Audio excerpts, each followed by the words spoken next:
কিন্তু যখন তার বইয়ের ছেলে হয় না মাজারে গিয়ে সেজদা দেয়। এরকম লোক আছে না? একে মুনাফিক। ও মুখে বলে রুজির মালিক আল্লাহ, তবুও দোকান করে আয়াতুল কুরসি তাবিজ করে টাঙিয়ে রেখেছ, মুনাফিক। ও মুখে বলেছে বাঁচানোর মালিক আল্লাহ, তবুও নতুন গাড়ি কিনে পিছন দিকে একটা জুতো ঝুলিয়ে রেখেছে, ও মুনাফিক। কারণ ও অন্তরে এক রকমের আমল করে আর মনে বলে আল্লাহ সমস্ত ক্ষমতার মালিক, কিন্তু সমস্ত ক্ষমতার মালিক আল্লাহ এ কথা মুখে বলে, অন্তরে ওর বইয়ের ছেলে না হলে পীর সাহেবের মাজারে যায়। একে ডাক্তার। ডাক্তার এমন একটি উপাধি যে সবাই বাবু বলে ডাকে। বাপ গেলেও বলে ডাক্তার বাবু, মা গেলেও বলে ডাক্তার বাবু, বেটা গেলেও বলে ডাক্তার বাবু। খুব সম্মানের শব্দ না? সম্মানের। তারপর আপনি ধরে নেন চোর। এটাও কিন্তু একটা উপাধি, উপাধি না? চোর। চোরও কেউ সবাই চোরই বলে, চোর বলে না? চোর। আর একটা মেথর ধরে নেন, যে মানুষদের পায়খানা পেচ্ছাপ পরিষ্কার টরিষ্কার করে, নর্দমা পরিষ্কার করে, আমরা তাকে মেথর বলে চিনি। আচ্ছা বলুন, মাস্টার, ডাক্তার, মেথর, চোর, এই চারটে লোকের সম্মান এক না আলাদা? আলাদা। এইবার বলুন, এই চারজনায় মানুষ না অন্য কোন প্রাণী ভাগ আছে? মানুষ। চারজনার নামই মানুষ, তাই না? কিন্তু এক এক জনার কৃত কর্মের কারণে এক এক উপাধি পেয়েছে এবং এক এক উপাধির এক এক রকমের মর্যাদা পেয়েছে। চোর ধরা পড়লেও বাপও মারে, বেটাও মারে, ওর মাও ঝাঁটালিয়ে চান্স লাগায় একঘা দিলে হয়, তাই না? আর মাস্টার সম্মান আলাদা, প্রফেসর সম্মান আলাদা, জি ডাক্তার বাবু সম্মান আলাদা। তার মানে সবাই মানুষ, কিন্তু কৃত কর্মের পরিবর্তনে এক একজনের এক এক রকমের সম্মান, তাই না? তাহলে আল্লাহ সুবহানাহু ওয়া তাআলা পবিত্র আল কোরআন নাজিল করেছেন কাদের জন্য? আবার বলুন, মনুষ্য জাতির জন্য। এই দেখুন আল্লাহ তাআলা আবার কোথাও কোথাও কোরআন মাজিদে বলে দিয়েছেন কি?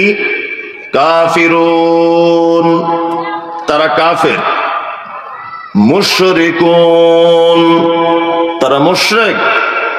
ফাসিকুন, তারা ফাসিক। মুত্তাকিন, তারা মুত্তাকি। মুমিনুন, তারা মুমিন। সালেহিন, সত্যবাদী। আল্লাহ সুবহানাহু ওয়া তাআলা এই সমস্ত শব্দ কোরআন মাজিদে ব্যবহার করেছেন। যারা কোরআন মাজিদ পড়তে জানেন এই শব্দগুলো আছে? আছে। এবার আপনাকে জিজ্ঞাসা করছি, বলুন মুশরিকের যে সম্মান মুমিনের একই সম্মান না আলাদা? আলাদা, তাই না? মুত্তাকির যে সম্মান ফাসিকের একই সম্মান? আলাদা। মুমিনের যে সম্মান কাফেরের একই সম্মান না। বলুন এরা সবাই মানুষ না অন্যান্য প্রাণী? অন্যান্য প্রাণী নয়, মানুষ, তাই না? তাহলে এই দিকেও যেমন সবাই মানুষ, কাজের কারণে উপাধির পরিবর্তন হয়েছে, সম্মানের পরিবর্তন হয়েছে, ঠিক তেমন কোরআন নাজিল করেছে আল্লাহ মানুষের জন্য, কিন্তু মানুষের কৃতকর্মের পরিবর্তনের কারণে আল্লাহ এক এক নাম দিয়ে মানুষদেরকে ডেকেছেন। চোর যেমন ধরা পড়লে সবার কাছে লাথি খায়, ঠিক তেমন এর ভিতরে মুশরিক আল্লাহর জাহান্নাম তৈরি করা সেখানে যাবে। মাস্টারকে সব যেমন মশাই বলে ডাকে, মাস্টার মশাই, স্যার বলে ডাকে, ঠিক তেমন মোমেন হলে আল্লাহ তাআলা তাদের জান্নাতের দিকে ডাকে। এই দিকে যেমন মেথর হলে মানুষ তাকে খারাপ চোখে দেখে, ঠিক তেমন অস্বীকারীকে আল্লাহ সুবহানাহু ওয়া তাআলা খারাপ চোখে দেখে। মানে ডিফারেন্স এতটুকুই, শুধু কোরআনের ভাষাটা আলাদা, আর চোর মাস্টার প্রফেসর ইঞ্জিনিয়ার এই ভাষাটা আলাদা। আমি আপনাদের কয়েকটা লোকের পরিচয় করিয়ে দেব। পরিচয়: মুত্তাকি, মুশরিক, মুমিন, মুনাফিক, সালেহিন, সবার মর্যাদা তো এক নয়, এক না, আলাদা আলাদা। আমি 2-4টে লোকের মর্যাদা একটু আপনাদেরকে দেখাবো যে এরা কেমন, আল্লাহ এদের ব্যাপারে কি বলেছেন। তাহলে যদি খারাপ লোকের কথা বলি আর আমরা যদি ওই খারাপের ভিতরে থাকি, ইনশাল্লাহ আজকে তওবা করে ফেরত আসবে, ইনশাল্লাহ, ইনশাল্লাহ, ইনশাল্লাহ। আর মুমিনের ব্যাপারে যখন বলবো, মুত্তাকির ব্যাপারে যখন বলবো, তখন আমরা তাদের দলে ফিরে যাব, ইনশাআল্লাহ। তাহলে এবার আপনারা দেখুন, একটা একটা করে বলি। প্রথম কাকে দিয়েই বা শুরু করি? ধরে নেন মুনাফিক। কোরআনের শব্দ আছে মুনাফিকুন, আছে না? আছে। আচ্ছা, মুনাফিক কাকে বলে প্রথম এটা আপনি জেনে নেন। এটা একটা রাস্তার মোড়, এখান থেকে একটা রাস্তায় গেছে বহরমপুর, আর একটা এইদিকে গেছে কলকাতা, আর এইদিকে একটা গেছে ওমরপুর। তাহলে এই জায়গাটার নাম কি আমরা গ্রাম্য ভাষায় বলি? তেমাথা বা 3 মাথার মোড়। আর যেখান থেকে 4টে রাস্তা গেছে চৌমাথার মোড়, তাই না?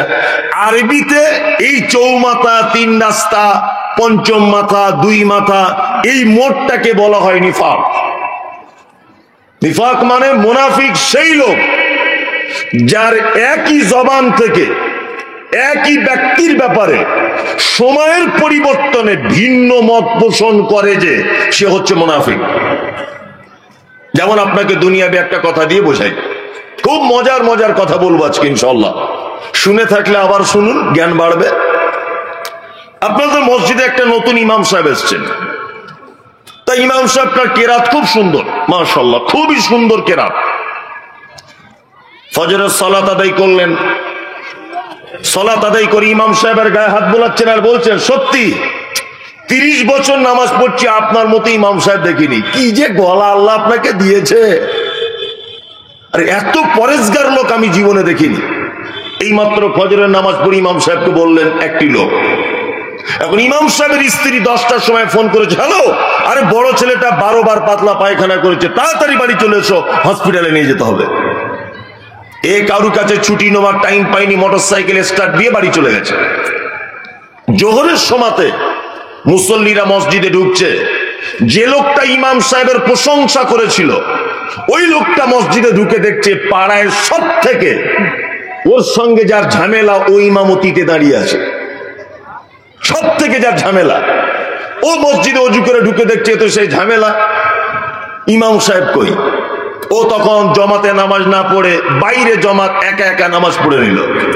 নামাজ পড়ে খুব চিল্লে চিল্লে বলছে, এইরকম ঠিক নয়, যখন তখন চলে যাবে, এটা কি ঠিক? কমিটি বলে তো কেউ আছে? হাবি জাবি বলে মানুষকে গরম করিয়ে দিল। আর ও তখন বলছে যে ইমাম সাহেবের সব ভালো, ইমাম রাখা যাবে না। এ হচ্ছে পাক্কা মুনাফিক। একে মুনাফিক, এ হচ্ছে সেই লোক সকালবেলা প্রশংসা করে, বিকেলবেলা দুর্নাম করে, ফজরের পরে প্রশংসা করলো, 10টার সময় বদনাম করলো। একে কে? মুনাফিক। এরকম লোক অবশ্য আপনাদের মুর্শিদাবাদে নেই, আমাদের ওদিকে দেখতে পাওয়া যায়। আপনাদের কাছে ওটা আমি বলবো না, বললে অসুবিধা আছে, এটা আপনার কাছ থেকে শুনতে চাইছি। আছে জি, সামনে আসসালামু আলাইকুম, পিছনে বাঁশলি দাঁড়িয়ে আছে। একে মুনাফিক। মুনাফিক ওই লোক যার মুখের ভাষা খুব মিষ্টি, কিন্তু অন্তরে তার বিষ। মুখের ভাষা মিষ্টি, অন্তরে বিষ। এখন এদেরকে চিনবেন কি করে যে এই লোকটা মুনাফিক? চেনা কি যাবে? যাবে না? যাবে। মুহাম্মদ সাল্লাল্লাহু আলাইহি ওয়াসাল্লাম বাহ্যিক দৃষ্টিতে আল্লাহ নবী সাল্লাল্লাহু আলাইহি ওয়াসাল্লাম বলেছেন, আয়াতুল মুনাফিকে সালাসা। একটা মুনাফিককে যদি কেউ চিহ্নিত করতে চায়, তাহলে উপরের থেকে তার 3টে জিনিস বোঝা যাবে। আরেকটা রাওয়ায়াতে একটি শব্দ বাড়তি করে বলা আছে, 4টি জিনিস দেখে একটা মানুষকে বোঝা যেতে পারে এই লোকটা মুনাফিক। কে? ইজা হাদ্দাসা কাযাবা। মুনাফিকের প্রথম চিহ্ন যখন সে কথা বলে, মিথ্যা কথা বলে। প্রথম চিহ্ন কি? কথা বললে মিথ্যা কথা বলে। ওয়াইজা তুমিনা খানা, তার কাছে মসজিদ, মাদ্রাসা, জলসা, ঈদগাহ, এই সমস্ত টাকা পয়সা আমানত রাখতে দিলে আমানতের খিয়ানত করে। তিন, ওয়াইজা ওয়াদা খলাফা, সে যখন কোন ব্যাপারের প্রতিশ্রুতি দেয়, ওয়াদা যখন করে, ওয়াদা টিকিয়ে রাখতে পারে না, ওয়াদা ভঙ্গ করে দেয়। কি বললাম বুঝলেন? চার, আল্লাহ নবী সাল্লাল্লাহু আলাইহি ওয়াসাল্লাম বলছেন, পাড়া প্রতিবেশী আত্মীয় স্বজনদের ভিতরে যখন ঝগড়া লেগে যায় তখন অকথ্য ভাষাতে গালিগালাজ করে। তাহলে মুনাফিক চিনতে গেলে কটা গুণ লাগবে? চারটা। কথা বললে মিথ্যা কথা বলে। দুই, ওয়াদা করলে খেলাফ করে। তিন, আমানত রাখতে দিলে খিয়ানত করে। চার, ঝগড়া অশান্তি হলে গালিগালাজ করে। এই লোকটা কে? মুনাফিক। এই লোকটা মুনাফিক। এবার একটা কথা বলি, মমতাজুল সাহেব, আমাদের পাড়াতে একটা লোক আছে, এই লোকটা মিথ্যা কথা বলে না, এই লোকটা ওয়াদা খেলাপ করে না, এই লোকটা ঝগড়া হলে গালিগালাও দেয় না, লোকটা দাড়িওয়ালা টুপিওয়ালা। কিন্তু সমস্যা, লোকটার কাছে মসজিদের টাকা রাখতে দেওয়া হয়েছিল আর হিসাব মেলাতে পারছে না, মনে হয় কিছু টাকা ঝেড়ে দিয়েছে। কি বললাম বুঝতে পারছেন? বলুন তো দেখি, এই লোকটা মুনাফিক? তিনটে গুণ নেই, একটি গুণ আছে, মুনাফিক। মুনাফিক নয়, তাই তো? আপনারা বলছেন মুনাফিক নয়। এবার আমি একটা কথা বলি, ছোটবেলাতে যখন দেখবেন পাছাতে, পিঠে, গায়ে, হাতে ফোঁড়া হতো, ফোঁড়া বুঝেন তো? ফোঁড়া যখন হতো তখন মা চাচিরা ৩-৪ জন মিলে ধরে, তখন তো ডাক্তার পাক্তার ছিল না, ওই ফোঁড়ার মুখটা ছাড়িয়ে দিয়ে টিপে বার করে দিত আর বলতো যে ফোঁড়ার ভিতরে একটা দানার মতো থাকে, থাকে না? মা চাচিরা বলে, এই দানা যতক্ষণ না বার হবে ততক্ষণ তোর ফোঁড়া ছাড়বে না, ও আবার পাছায় গিয়ে নতুন করে উঠবে। বলতো না আগেকার? পাছার ফোঁড়ার দানা যদি বার না করো, ওইটা আবার তোমার হাঁটুতে গিয়ে উঠবে ওই ফোঁড়া। বলতো না? বলতো। তার মানে বোঝা যাচ্ছে কোন জিনিসের বীজ, কোন জিনিসের শিকড় যতক্ষণ না পর্যন্ত কেটে না দেবেন, ও আবার জন্ম হওয়ার সম্ভাবনা আছে, তাই না? যে লোকটার ভিতরে তিনটে গুণ নাই, একটা গুণ আছে, ভেবে নিতে হবে 2025-এ না হলেও 2026 সালে হলেও ও আবার পুনরায় মুনাফিকের রূপ ধারণ করতে পারে। ওই জন্য মুহাম্মদ সাল্লাল্লাহু আলাইহি ওয়াসাল্লাম তিনি বলেছেন, যার ভিতরে একটা গুণও রয়েছে, ওর ভিতরে মুনাফিকের একটি সিফাত, একটি গুণ থেকে গেছে, এইটা বার হওয়া না পর্যন্ত ওর নাম মুনাফিকের কাঁটা থেকে কাটা যাবে না। তার মানে বীজ বার করে দিতে হবে। তাহলে মুনাফিক আপনারা কোন রকম করে চিনিয়ে দিলাম, তাই তো? উপরে উপরে দেখতে পাবেন, কথা বললে দেখবেন ঘন ঘন মিথ্যা কথা বলে, ওয়াদা করলে খেলাফ করে, আর প্রতিশ্রুতি দিলে রক্ষা করে না, আমানত রাখতে দিলে রাখতে পারে না, ঝগড়া হলে গালাগালি দেয়। চারটে বাহ্যিক দৃষ্টিতে দেখিয়ে দিলাম, তাই তো? আভ্যন্তরীণ, অন্তরের দিক দিয়ে মুনাফিক চিনবেন কি করে? আল্লাহ তাআলা বলছেন, وَمِنَ النَّاسِ مَن يَقُولُ آمَنَّا بِاللَّهِ وَبِالْيَوْمِ الْآخِرِ وَمَا هُمْ بِمُؤْمِنِينَ। তারা আপনার কাছে আসে, আল্লাহ মুহাম্মদ সাল্লাল্লাহু আলাইহি ওয়াসাল্লামকে বলছেন, তারা আপনার কাছে আসে, এসে কথা বলে আমরা আল্লাহকে বিশ্বাস করি, আমরা নবীকে বিশ্বাস করি, আমরা আখিরাতকে বিশ্বাস করি। আল্লাহ তাআলা বলছেন, ওমা কুম বিমুমিনিন, একদম তারা মুমিন নয়, তারা সব মুনাফিক। তার মানে মুনাফিক হচ্ছে সেই যে আল্লাহকে প্রকাশ্যভাবে আসে এটা স্বীকার করে, মুহাম্মদ সাল্লাল্লাহু আলাইহি ওয়াসাল্লাম শেষ নবী এটা বিশ্বাস করে, কিয়ামত হবে এটা বিশ্বাস করে, আল্লাহকে এক বলে স্বীকার করে, তারপরেও তার অন্তরে অন্য কিছু বাসা বেঁধে আছে। এ হচ্ছে মুনাফিকের আর এক দলের কোয়ালিটির লোক, যে মুখে বলে আল্লাহকে বিশ্বাস করি, মুখে বলে সব ক্ষমতার মালিক কে? জোরে বলুন, সব ক্ষমতার মালিক কে? আল্লাহ। এইটা মুখে বলে, কিন্তু যখন তার বইয়ের ছেলে হয় না, মাজারে গিয়ে সেজদা দেয়। এরকম লোক আছে না? একে মুনাফিক। ও মুখে বলে রুজির মালিক আল্লাহ, তবুও দোকান করে আয়াতুল কুরসি তাবিজ করে টাঙিয়ে রেখেছো, মুনাফিক। ও মুখে বলেছে বাঁচানোর মালিক আল্লাহ, তবু নতুন গাড়ি কিনে পিছন দিকে একটা জুতো ঝুলিয়ে রেখেছে। ও মুনাফিক, কারণ ও অন্তরে এক রকমের আমল করে আর মনে বলে আল্লাহ সমস্ত ক্ষমতার মালিক, কিন্তু সমস্ত ক্ষমতার মালিক আল্লাহ এ কথা মুখে বলে, অন্তরে ওর বইয়ের ছেলে না হলে পীর সাহেবের মাজারে যায়। একে মুনাফিক। তাহলে এদের একটা চেনার ব্যাপার, যেটা মুখে একরকম বলে আর অন্তরে কি আর এক রকমের থাকে। এইবার একটা কথা আপনাদের বলি, এইটা হচ্ছে সব থেকে বড় মজার ব্যাপার। পৃথিবীর সব থেকে বড় পাপের নাম কি বলুন? শিরক। শিরক, তাই তো সব থেকে বড় পাপ। দ্বিতীয় বড় পাপ ধরে নেন কি হতে পারে, একটা আন্দাজি বলুন। মানুষের সাথে জড়িত পাপ দ্বিতীয়। তৃতীয় পাপ আব্বা মাকে গালি দেওয়া। চতুর্থ পাপ এতিমের মাল আত্মসাৎ করা। পঞ্চম নম্বরে বড় পাপ মিথ্যা সাক্ষ্য প্রদান করা। তারপরে বড় পাপ সুদের টাকা খাওয়া। তারপরে বড় পাপ কোন মানুষকে অন্যায়ভাবে হত্যা করা। তারপরে বড় পাপ ব্যভিচারে লিপ্ত হওয়া। তার উপরে বড় পাপ ধরে নেন মদ পান করা। তাহলে পাপের জগতে সব থেকে বড় পাপ কাবিরা পাপ 70টি। কটি? 70টি বড় পাপ কাবিরা পাপ।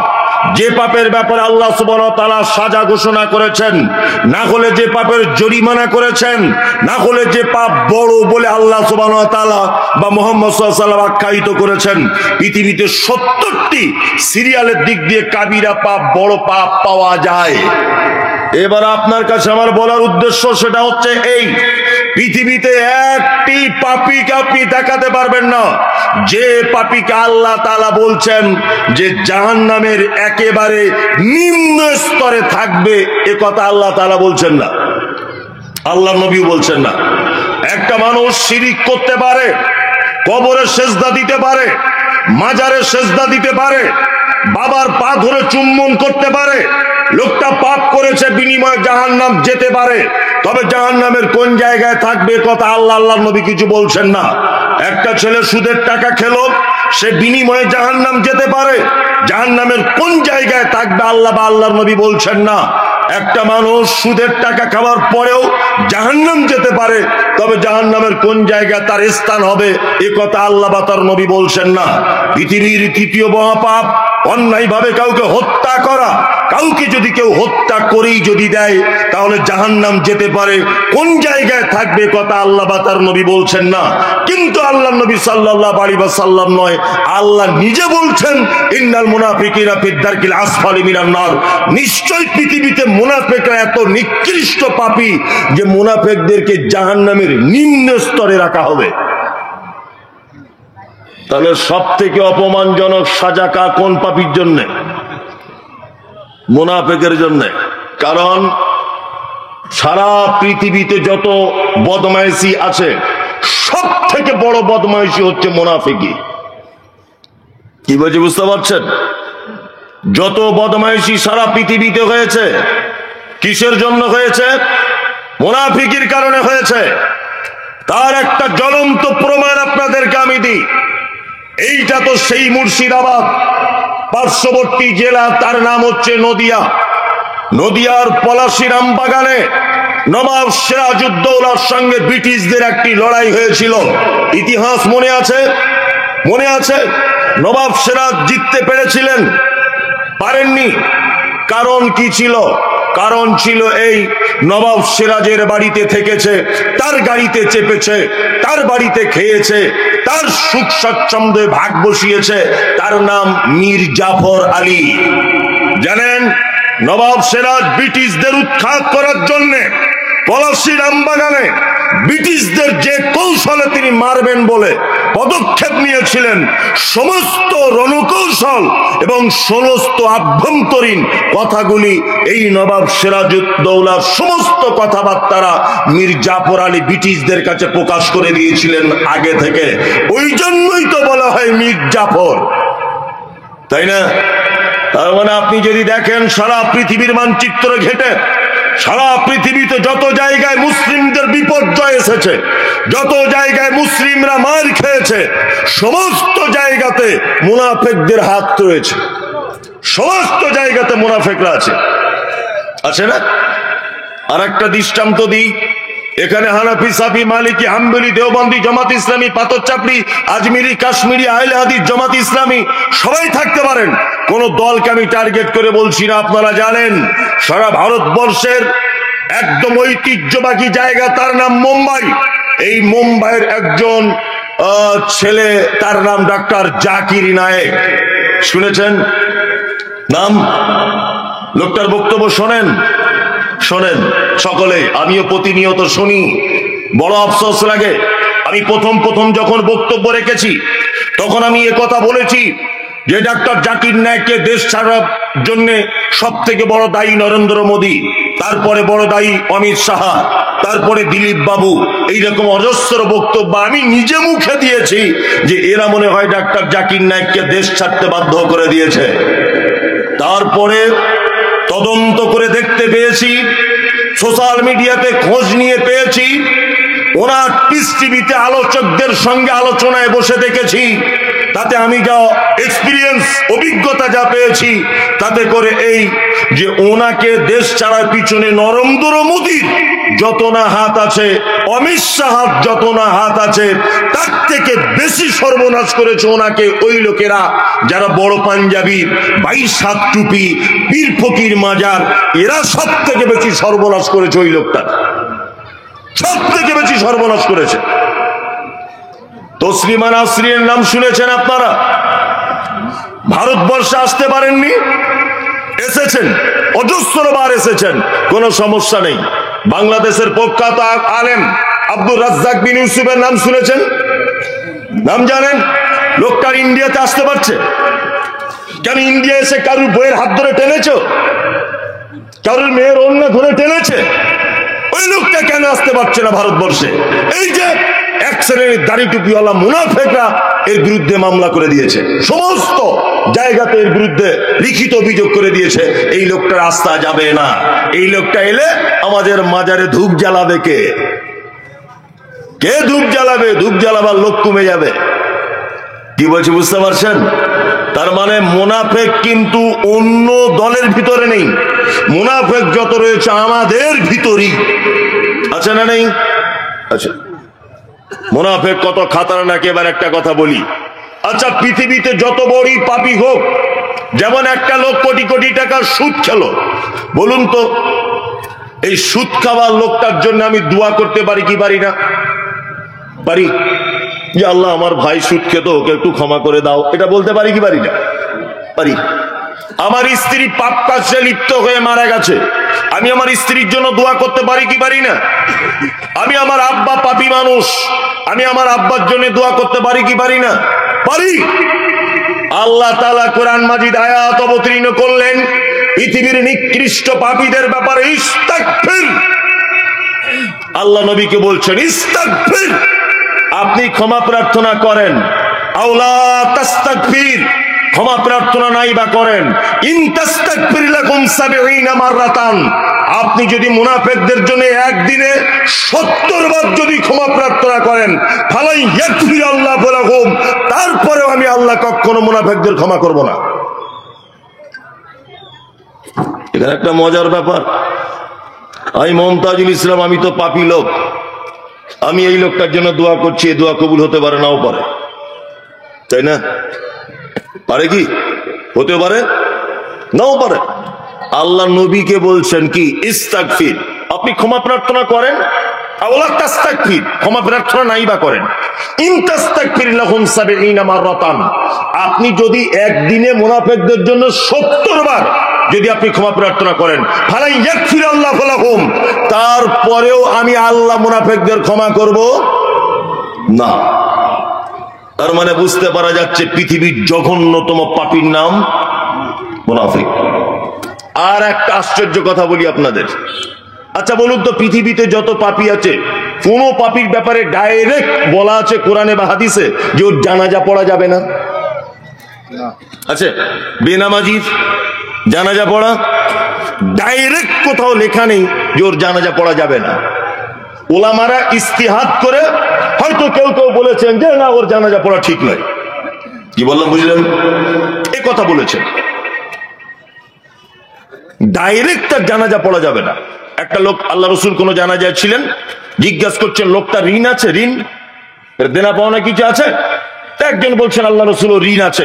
আল্লাহ রসুল তখন চলে গেলেন, গিয়ে বললেন তোমরা জানাজা পড়ো, আমি পড়ছি না, তোমরা পড়ো, আমি পড়ছি না।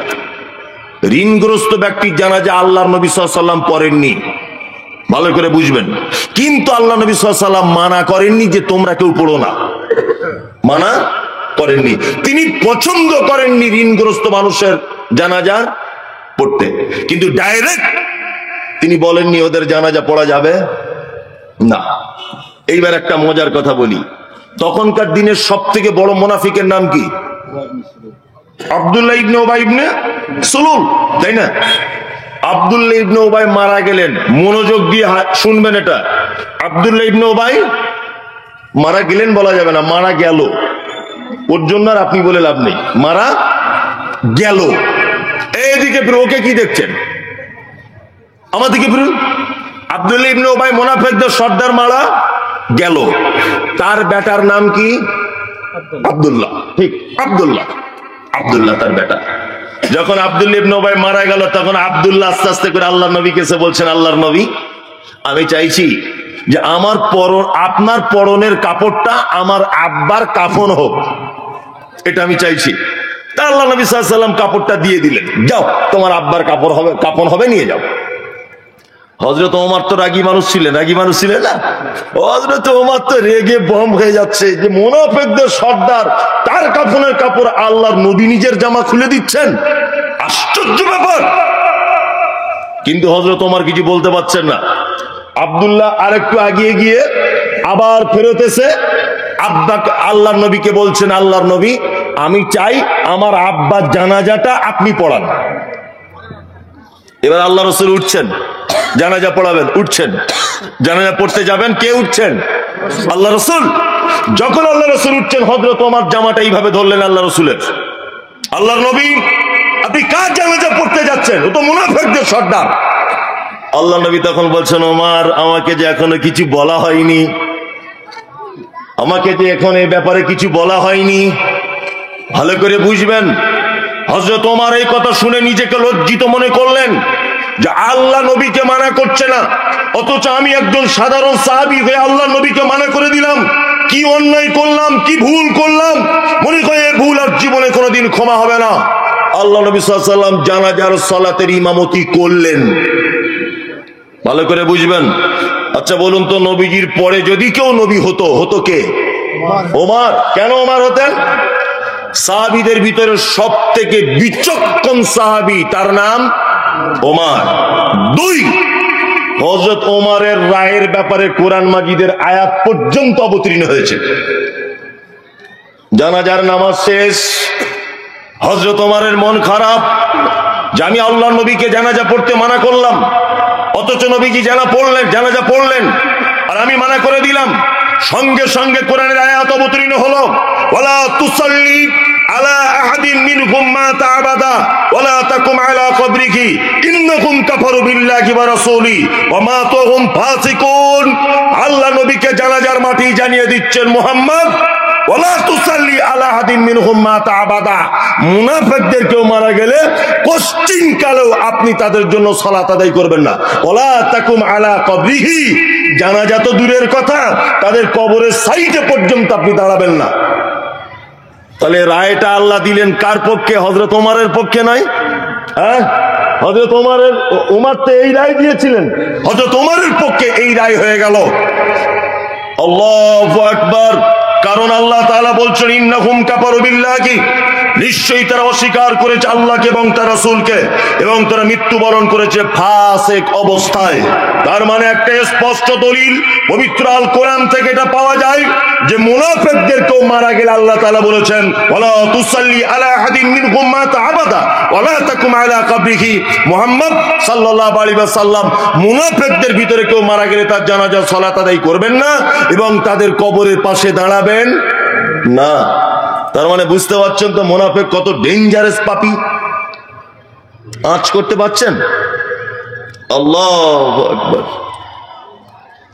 কত মারাত্মক পাপী, যে জানাজা পর্যন্ত পড়া যাবে না। ওদের জন্য দোয়া পর্যন্ত করা যাবে না। কত বড় পাপী তাহলে এরা। এখন এত বড় পাপীদের দেখতে পাওয়া যায় কোথায়? এদের হুজুর, এদের খুঁজে কোথায় পাবো? খুঁজে তো বার করতে হবে এরা কোথায় বেশি বসবাস করে। খুঁজে বার করা লাগবে কি লাগবে না? বার করার জায়গা বলতে গেলে এখন আমার সঙ্গে অনেক মানুষের রাগারাগি হয়ে যাবে যে আপনি ছোট মুখে এত বড় বড় কথা বলছেন। তবে আমি যেটা বলছি, আপনি দাঁড়ি পাল্লাতে ওজন করে দেখুন কথা বাস্তব না অবাস্তব। আপনি বহরমপুর মেলায় যান, ওখানে মোনাফেক নেই, সবাই জিলাপি বাদাম কিনতে, কেনাকাটা কিনতে ব্যস্ত।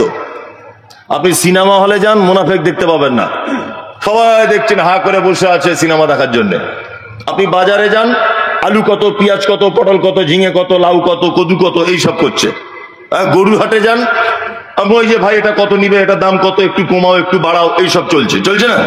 তাহলে মোনাফেক এখন আশ্রয় নিয়েছে কোথায়? আমি আশ্চর্য হয়ে যাই। বলুন।